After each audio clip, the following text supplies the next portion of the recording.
The hum of the airport was steady, rolling suitcases, coffee orders, and muffled announcements echoing through the terminal. Among the crowd walked a tall man in black, long ponytail, dark shades, calm stride. To most, he looked like a quiet traveler blending in with everyone else.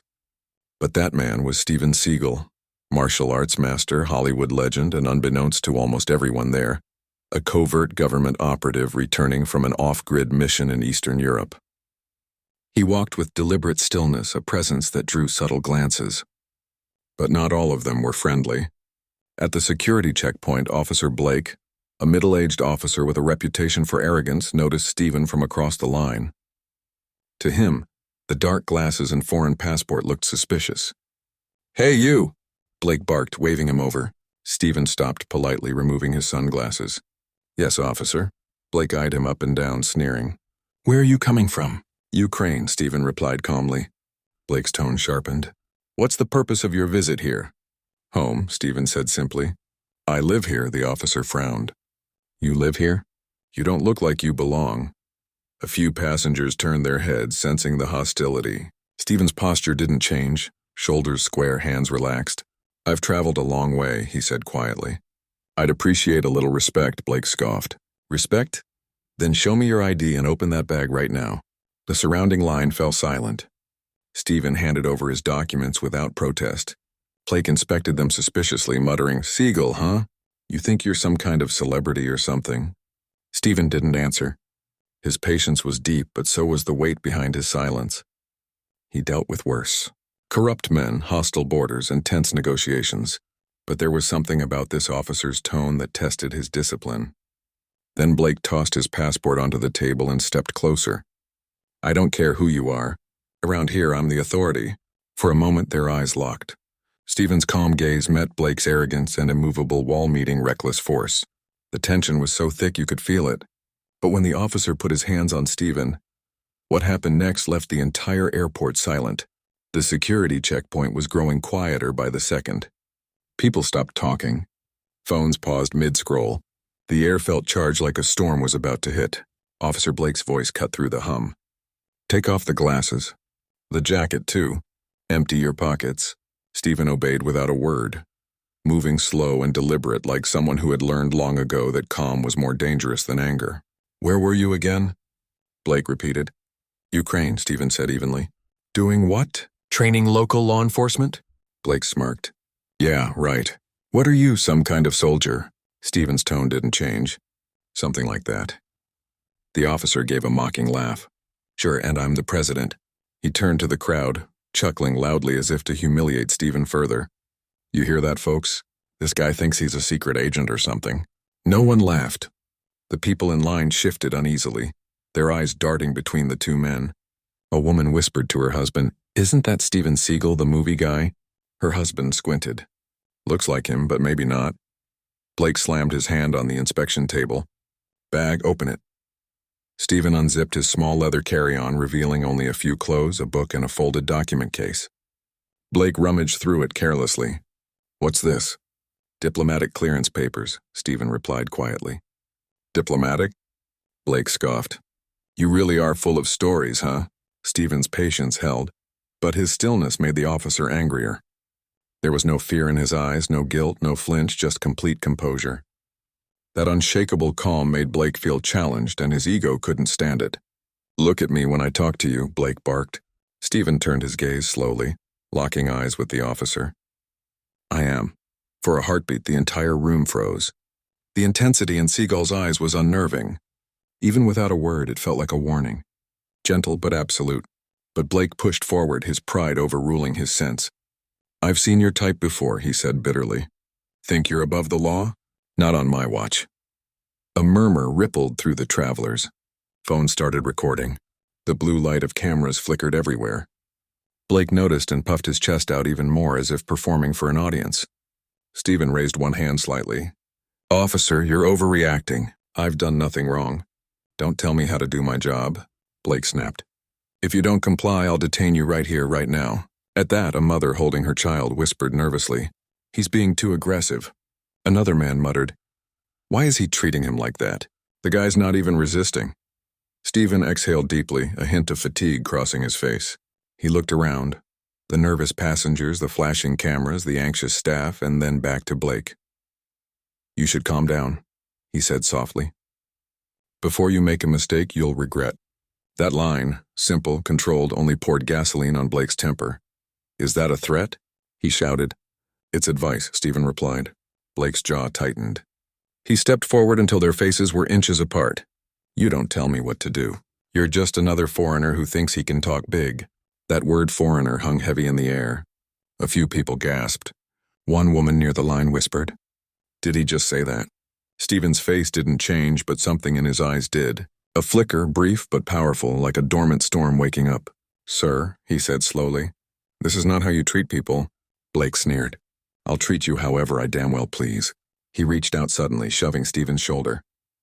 "Now back off before I bump before you what?" Stephen interrupted, his tone still measured but now colder. "You've already crossed the line." Blake froze for a second, surprised at the confidence in Stephen's voice, but his ego wouldn't let him stop. "You think you're tough? You think those sunglasses make you special?" Stephen tilted his head slightly. "No, discipline does." And with that, silence fell again. Even the nearby guards hesitated. There was something about Seagal's presence that shifted the air. He wasn't angry, but in control. Completely in control. Blake, realizing people were filming, doubled down. "Put your hands behind your back," he ordered. Stephen didn't move. "On what charge?" "Obstruction." "Obstruction of what?" "Your pride?" The officer's face turned red. He stepped closer again, veins pulsing in his neck. A voice from the back called out, "Leave the man alone." Another said, "He hasn't done anything." Blake turned to the crowd and barked, "Everyone stay out of this." He pointed to the cameras. "Turn those off or I'll confiscate your phones." Nobody listened. Stephen, still calm, looked around the crowd and then back at the officer. His voice lowered, but every syllable cut through the tension. "Respect goes both ways, officer. Don't forget that." The officer's hands twitched at his belt. The atmosphere was electric. One wrong move and it would explode. Have you ever seen someone get humiliated by authority for no reason? What would you have done if you were there watching this? Also, tell us below which country and city are you watching this story from. I love seeing where my audience is tuning in from. The air inside the terminal had grown thick with unease. Travelers whispered nervously. Camera phones now fully recording. Everyone could sense that something was about to snap. Officer Blake's face was red with rage. His voice cracked like a whip. "Last warning, put your hands behind your back or I'll use force." Stephen stood motionless, feet rooted, his tone calm but firm. "Officer, there's no need for violence. I've cooperated with every order." "You're resisting," Blake shouted, grabbing at his radio. "Security backup at gates. Possible threat." A murmur rippled through the onlookers. Someone gasped, "Threat? He's just standing there." Stephen took a slow breath. He had dealt with armed cartels and political warlords, but what stood before him now was something different. The raw ugliness of unchecked power. "Listen," he said softly. "I don't want trouble. You're overstepping." But Blake didn't want to listen. He wanted control. "I said back off," he roared. And in a sudden outburst, he lunged forward and shoved Stephen hard by the chest. The crowd gasped. Bags dropped. A woman screamed. Stephen stumbled half a step back, steadying himself instantly. His eyes, calm moments ago, hardened. Still, he didn't raise his voice. "You just made a serious mistake," he said quietly. Blake sneered. "Oh yeah. What are you going to do, tough guy?" And then, in an act that froze the entire terminal, Blake grabbed Stephen by the throat. His hand clamped down, shoving Stephen against the inspection table. The metallic crash echoed across the hall. Gasps turned to shouts. Someone yelled, "He's choking him." Another voice, "Call security." Stephen didn't fight back. Not yet. His training kicked in. Awareness first, response second. His gaze was steady, scanning the officer's stance, grip, balance. His hands stayed down, relaxed, as if even gravity obeyed him. "Let go," Stephen said softly. His voice was low, the kind of calm that scared you more than shouting ever could. Blake only pressed harder. "You think you can talk down to me? You think you're better than me?" The veins in his neck bulged. The camera flashes intensified. Dozens of passengers were filming from every angle now. Stephen's hand slowly lifted, deliberate, precise. In one smooth motion, he gripped the officer's wrist, turned it slightly, and applied controlled pressure. The sound was subtle, A twist, a shift, and suddenly Blake's body stiffened in pain. Stephen released his throat. With the movement, spun Blake's arm behind his back and pinned him against the table, all in less than 2 seconds. No punch, no aggression, just control. The crowd erupted. Some cheered, others screamed. The cameras caught every angle. Blake grunted in shock, unable to move. Stephen leaned close to his ear. "If I were you," he said in a quiet, even tone, "I'd start respecting the badge you wear." Blake's voice cracked. You attacked an officer." Stephen stepped back, hands raised slightly, palms open. "No, officer. I defended myself from assault." A few travelers clapped, breaking the silence. The tension broke, replaced by murmurs of disbelief. One man near the gate said aloud, "He could have crushed him if he wanted. He's holding back." Security staff began rushing toward the scene. 2 guards, unsure what had happened, tried to assess the situation. One of them asked, "What's going on here?" Blake, still red-faced, tried to speak but stumbled over his words. He attacked me. Arrest him." A woman shouted from behind the rope line. "No, we saw everything.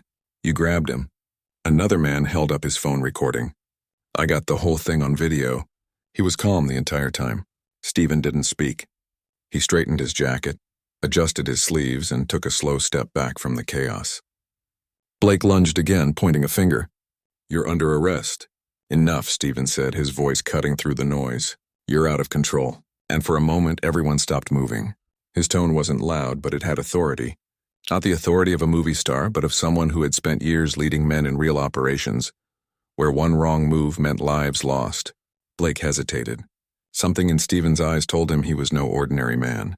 Stephen's expression softened slightly as he looked around the stunned travelers.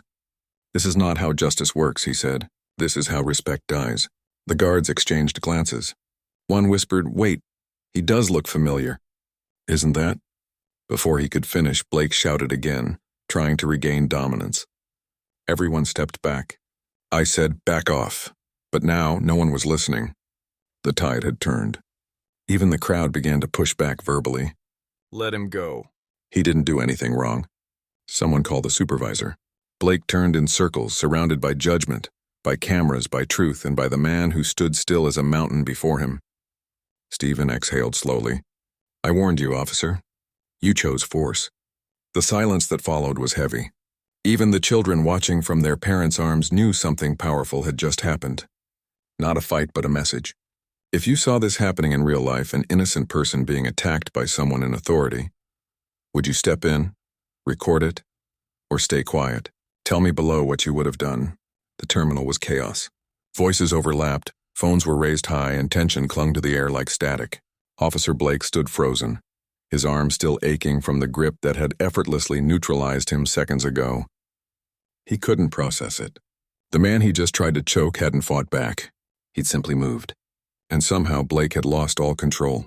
The security team hesitated, unsure of whom to believe. The sight before them was confusing. A furious officer and a calm, unshaken traveler standing over him like nothing had happened. A young guard whispered, "What just happened?"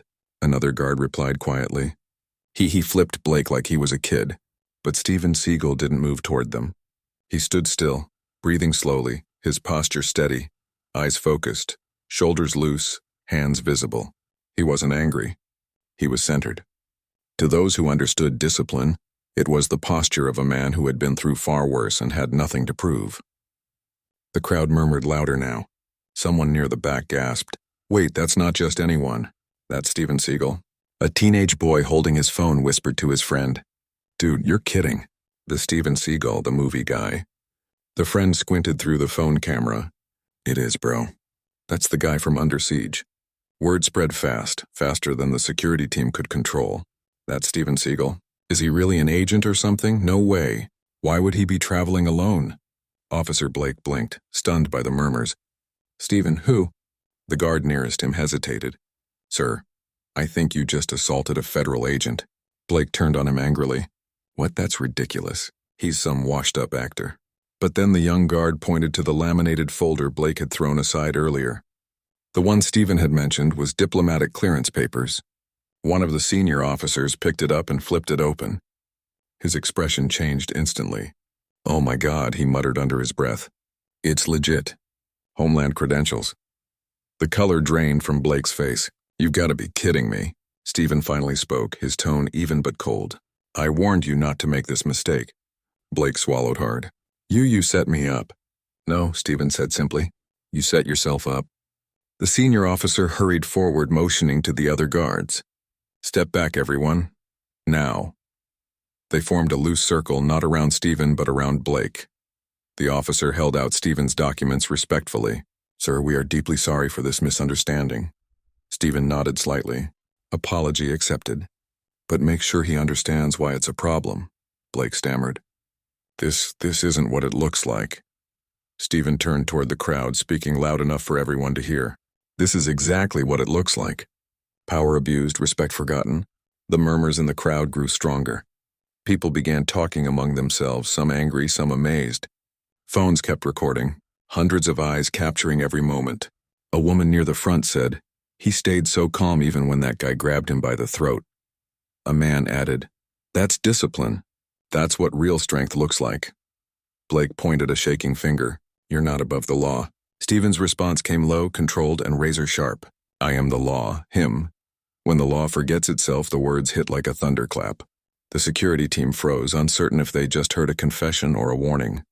But the authority in his tone left no doubt. This wasn't an actor playing tough. This was a man who had walked the line between duty and danger for decades. For the first time, Blake saw something behind those calm eyes. Not anger, not arrogance, but something heavier. Experience, authority, power without ego. Stephen stepped forward just enough to make Blake flinch. "The badge on your chest," he said, "means you serve people, not intimidate them. You forgot that the moment you raised your hand." The onlookers nodded. A ripple of applause spread quietly through the crowd. Blake's voice broke. You're making me look bad in front of everyone," Stephen replied softly. "No, officer. You did that yourself." At that, the senior officer stepped in. "That's enough. Officer Blake, you're relieved of duty until further notice." Blake's eyes widened. "You can't do that." "I just did," the senior officer said sternly. "And for the record, this entire incident is being recorded by half the airport." Stephen finally looked away, exhaling slowly as if letting go of the weight of the moment. He put his sunglasses back on, his expression unreadable. "I didn't want this to turn ugly," he said. "But sometimes truth has to be seen to be believed." He turned to the crowd and gave a small nod. Not a performer's gesture, but one of quiet gratitude. The people clapped, some cheering softly, others simply shaking their heads in disbelief. For the first time in years, an airport full of strangers had just witnessed a lesson in humility. Live unedited and unforgettable. Have you ever seen someone stand up calmly to injustice like this? Would you have recognized Steven Seagal in that moment or thought he was just another traveler? Tell us below where you're watching this from your country and city. The terminal had gone completely silent. The crowd, the guards, even the whir of luggage belts. Everything seemed to pause in the gravity of what had just unfolded. The once aggressive officer now stood pale and trembling, facing a man who radiated calm authority. Steven Seagal adjusted his jacket and stepped forward, his boots echoing softly on the tiled floor. "You see," he said, voice deep and even, "this is what happens when people forget that power isn't a weapon. It's a responsibility." The senior officer bowed his head slightly. "Sir, we'll handle this. I promise there will be consequences." But Stephen raised a hand. "No, let this be handled the right way in front of everyone." He turned to the crowd. Hundreds now, phones still recording, eyes locked on him. His presence filled the space effortlessly. Every day someone somewhere is harassed because of how they look, how they speak, or where they come from. He said they're humiliated, intimidated, treated like they don't belong. He paused, scanning the faces. But here's the truth. No one has the right to judge another human being by appearance, not even the ones in uniform. The crowd nodded, murmuring in agreement. A man near the back called out. That's right. Stephen's eyes returned to Officer Blake, who stood stiffly, his pride collapsing under the weight of public shame. "You looked at me and saw a threat," Stephen said quietly, "but you never asked who I was or why I was here." "You just assumed," Blake swallowed hard. His voice cracked. I was doing my job." Stephen tilted his head slightly. "Your job is to protect, not to provoke." For a moment, the two men stood face to face. The aggressor and the man who refused to be broken. The crowd could feel it. The energy had shifted entirely. Stephen was no longer defending himself. He was teaching everyone in that terminal something larger than the scene itself. Then slowly, Stephen reached into his jacket pocket and pulled out a small black leather case. He opened it and held it up for everyone to see. Inside, a silver badge gleamed beside a federal identification card. Gasps rippled through the crowd. Even the guards leaned closer. The seal read, U.S. Department of Homeland Security, Special Operations Liaison. Blake blinked. You're a federal agent? Stephen's lips curled into the faintest smile. Among other things, murmurs filled the air. No way, he's a real agent. Wait, I thought he was just an actor. Stephen nodded once. I've spent decades working alongside international agencies, training law enforcement, assisting on counterterrorism operations. You thought you were intimidating a celebrity. You were actually choking a man who trains the very people you claim to represent. Blake's face turned ghost white. His hands trembled as he tried to find words, but there were none left to defend him. The senior officer stepped forward. Sir, on behalf of the department, I sincerely apologize. Stephen stopped him gently. Don't apologize to me. Apologize to every innocent person who's ever been treated like this. He turned once more to the crowd. His voice carried the weight of someone who had seen real injustice, not from a movie set but from life itself. Respect is not something you demand. It's something you earn through how you treat others. Remember that. Not just in this airport, but everywhere you go. Applause broke out. Hesitant at first, then louder, stronger until the entire terminal was clapping. Some even cheered. A woman wiping tears from her eyes whispered to her son, "That's what a real man looks like." Stephen gave a small bow of acknowledgement but didn't smile. This wasn't triumph. It was a reminder. He walked toward Blake and looked him straight in the eye. I don't hate you, he said, but I hope this moment changes you because next time, it might not be someone who can defend themselves. Blake's voice was almost a whisper. You're right. Stephen extended a hand not to shake but to release the tension. Then do better. That's all anyone can ask. For a second, no one moved. Then Blake, humiliated yet deeply moved, nodded. Yes, sir. Stephen turned back to the senior officer. Take care of him. Train him right. Teach him what it means to serve. Yes, sir, the senior officer said immediately, motioning to his team. Stephen glanced one last time at the crowd, most of whom were now lowering their phones. Realizing they had just witnessed something far bigger than a viral clip. They had seen humility meet strength and arrogance crumble before honor. He picked up his bag, slung it over his shoulder, and began walking toward the boarding gate. The crowd instinctively parted for him, silent and respectful. As he passed, people murmured softly. He didn't even lose his temper. That's real discipline, legend. Just before he disappeared down the hallway, Stephen looked over his shoulder and said quietly, almost to himself, Justice isn't loud. It's calm, clear, and unshakable. And with that, he was gone. Have you ever seen someone stay calm under extreme pressure like Stephen did? Would you have lost your temper or handled it with quiet strength? Tell us in the comments where you're watching this from your city and country. By the time Steven Seagal disappeared down the terminal, the world had already started watching.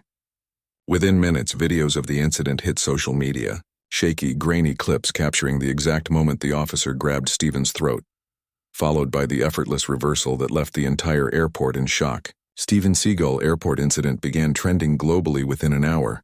News outlets scrambled to verify the footage. The captions ranged from racist cop harasses wrong guy to Steven Seagal shows ultimate discipline under pressure. At the airport, chaos still buzzed. Reporters started arriving. Cameras flashed. Officer Blake sat on a bench near the security office, his face pale and hollow. He wasn't in cuffs, not yet, but his badge and gun had been taken. A senior official from airport administration approached, holding a phone. It's everywhere, he said grimly. CNN, BBC, even local news in Manila and Tokyo are covering it. Blake groaned, burying his face in his hands. I didn't know who he was. The official replied coldly, that's the problem. You shouldn't have to know who someone is to treat them with respect. A hush fell over the room. Outside, travelers were still talking, replaying clips and exchanging reactions. A woman told a nearby journalist he was calm the entire time. Never yelled, never fought back. That's real power, another man added. The officer kept pushing him like he was trying to prove something, but Seagal just stood there like he knew exactly how it would end. Meanwhile, in a nearby lounge, 2 airport employees scrolled through their phones. Look at the views, one said. It's already at 10 million. 10 million? Yeah, and climbing fast. He didn't even have to speak much. People are calling it the silent lesson. Back in the security office, Blake's supervisor entered holding a printed report. You've been suspended effective immediately. Internal Affairs wants a full statement. Blake's head shot up. Suspended for what? For assault, misuse of authority, racial profiling, and bringing international embarrassment to the department, the supervisor said flatly. Blake's eyes filled with regret. I just thought he was being difficult. He wouldn't answer straight. The supervisor cut him off. You didn't listen. You judged him, and now the whole world knows. Blake slumped in his chair, staring blankly at the floor. For the first time in years, he felt powerless. Not because he lost control, but because he realized what he had done to another man's dignity. Across the city, news anchors discussed the event.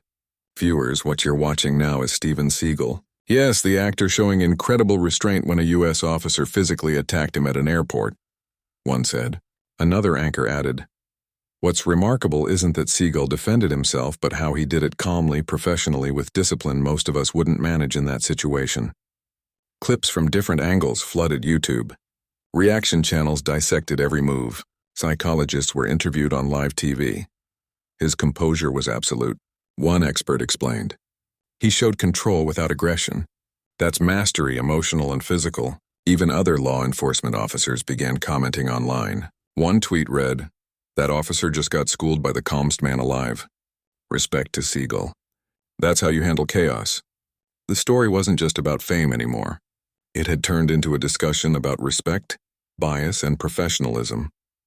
Meanwhile, at a quiet gate lounge far from the chaos, Steven sat alone by a window sipping green tea. He had no phone in hand, no expression of triumph, just silence. A young janitor passing by recognized him and hesitated. Sir, I just wanted to say thank you, he said chilly. Steven turned and gave a small nod. For what? For staying calm, the boy said. Most people would have fought. You showed what control really looks like. Steven smiled faintly. It's not about control, he said softly. It's about understanding when force serves justice and when silence teaches it. The boy nodded respectfully and left. Moments later, Steven's phone finally buzzed. It was an encrypted message from a government contact. Saw the footage? You handled it perfectly. Washington's impressed, but stay low for a while. Steven typed back. Just did what was right. He looked out the window at the runway, the sunset painting the sky gold. Maybe, he murmured. The world still needs reminders. Back at the airport's press conference later that evening, the department's spokesperson addressed the media. Officer Blake has been placed under investigation pending further review. We are grateful no one was seriously hurt, and we commend Mr. Seagal for his remarkable professionalism. Reporters bombarded with questions. Was the officer racist? Will there be charges? Did Seagal's federal status play a role in the outcome? The spokesperson avoided direct answers, but the tone was clear. The department was in damage control. Blake, meanwhile, sat at home watching the footage for the 100th time. He saw himself yelling, grabbing, losing control. Then he saw Steven standing calm, breathing steady, eyes sharp yet compassionate. Tears welled in his eyes. For the first time, he realized he hadn't been fighting a man. He'd been fighting his own prejudice. He whispered to himself, I'll be better. I have to be better. Across the internet, comments flooded in by the millions. He handled that like a monk with a black belt. Power without humility is dangerous. Seagal just showed both. That officer learned a lesson he'll never forget. And among all the trending hashtags, one stood out the most. Simple, powerful, and universal. Respect before authority. What did you feel watching this part of the story? Anger, respect, pride. Do you think Steven did the right thing by staying calm? Comment respect if you believe no one should be judged by appearance, and tell us where you're watching from. The next morning, the entire world was talking about one thing. Steven Seagal's calm confrontation with a racist officer. Clips of the airport incident had now surpassed 100 million views across platforms. Headlines screamed from every corner of the internet. Steven Seagal schools racist cop with silence. Power meets patience. Seagal's real-life lesson in respect. Secret agent Steven Seagal. Airport altercation reveals hidden truth. For once, the internet agreed on something. Across continents and languages, one message echoed. Respect is stronger than rage. On talk shows, hosts debated how an encounter that could have turned violent became a viral example of discipline and integrity. A well-known civil rights lawyer said on live TV, Steven Seagal didn't just defend himself. He defended every person who's ever been unfairly profiled. Clips of the incident played alongside Steven's old movie scenes, but fans pointed out how different this was. This wasn't a movie. One tweet read, "This was real and he handled it like a master." Meanwhile, in the Philippines, where Stephen had spent years doing humanitarian work, news anchors praised his composure. He showed the world that true warriors don't need to shout. One commentator said, "They speak through action." At the U.S. Department of Homeland Security headquarters, a quiet meeting was held behind closed doors. An official placed a tablet on the table showing the viral video. "It's everywhere," she said. "Public opinion is overwhelmingly in his favor." The director leaned back, nodding. "He just reminded the whole country what discipline under pressure looks like. Maybe we should be teaching that in training." Another official added, "People trust him more now than they trust half the politicians on TV." The director smiled faintly because he didn't perform. He acted like a man with principles. Elsewhere, Officer Blake sat alone in his small apartment, the blinds drawn. His phone had been ringing nonstop. Journalists, reporters, online trolls. He didn't answer any of them. Instead, he opened a blank notepad and started writing a letter to the man I disrespected. He wrote, "You didn't just teach me a lesson. You saved me from becoming someone I never wanted to be." He paused, sighing deeply. "I let anger and pride guide me. You showed me strength without hate. I'll spend the rest of my career trying to live up to that." He folded the note and addressed it simply. To Steven Seagal, the man who stayed calm. That same day, Steven was back in Los Angeles training at a private dojo. The walls were lined with calligraphy that read, "True power needs no display." A student approached timidly. "Sensei, the world's talking about you." Steven smiled slightly. "Let them talk. What matters is that they think." He stepped onto the mat, demonstrating a simple wrist lock, the same move he'd used at the airport. "This," he said, "isn't about hurting. It's about controlling. The strongest person is the one who controls himself first." The students nodded, absorbing every word. A reporter waiting outside the dojo gates tried to ask questions when Steven finished his session. "Mr. Seagal, millions are calling you a hero. How do you feel about that?" Steven paused, adjusting his black belt. "I'm no hero," he said quietly. "A hero is someone who faces injustice every day without cameras watching. I just happened to be filmed." Then with his usual calm, he walked away. By evening, the world had already transformed his calm response into a movement. Hashtags like respect before authority, stay calm, stand tall, and shocker Seagal mindset trended for days. People shared their own stories, moments when they had been judged unfairly, but chose to respond with dignity instead of anger. In classrooms, teachers used the video as a discussion piece on restraint and respect. In police mize, instructors replayed it during ethics training. And in airports across the world, security officers began hearing a new phrase from travelers who smiled and said, "Remember the Seagal rule. Stay calm." That night, Steven sat in his garden sipping tea under the glow of lanterns. The sound of crickets filled the air. His assistant approached with a tablet showing the global reactions. "Sir, your message reached over 200 million people," she said softly. "Everyone's calling at the moment that restored their faith in humanity." Steven looked up at the stars and replied simply, "I didn't plan to go viral. I just refused to lose myself." He set the cup down gently. In a world full of noise, sometimes silence speaks loudest. The screen faded to black. If you believe no one should ever be judged by their appearance, type respect in the comments. Tell us where you're watching from, your city and country, and don't forget to subscribe for more powerful true life stories that prove integrity still matters. Please subscribe. Stories by Brooke.